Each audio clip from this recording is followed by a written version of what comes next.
तर ही ट्रिक सगळ्यांना माहीत पाहिजे म्हणून मी हिंदीमधून बोलणार आहे.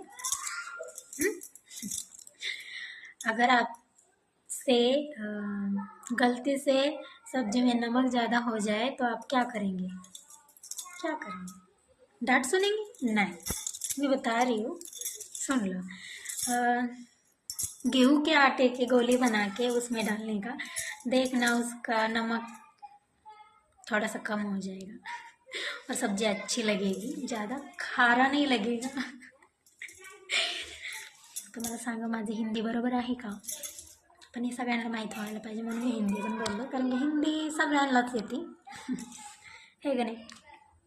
आणि मराठीत जर सांगायचं असेल तर तुमची जर भाजी खारट झाली तर तुम्ही त्याच्यामध्ये गव्हाच्या पिठाचे गोळे बनवायचे आणि त्यात टाकायचं, खारटपणा कमी होतो.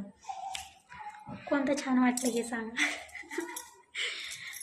आणि माझे बोललेले मजाकमध्ये नका घेऊ, खरं सांगते मी, जे मला येते ते तुम्हाला सांगते. तसं मला एवढं काही येत नाही, पण तरी पण मी सांगायचा प्रयत्न तर करते.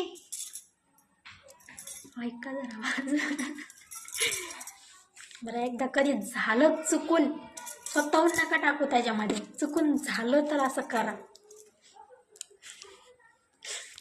समजलं?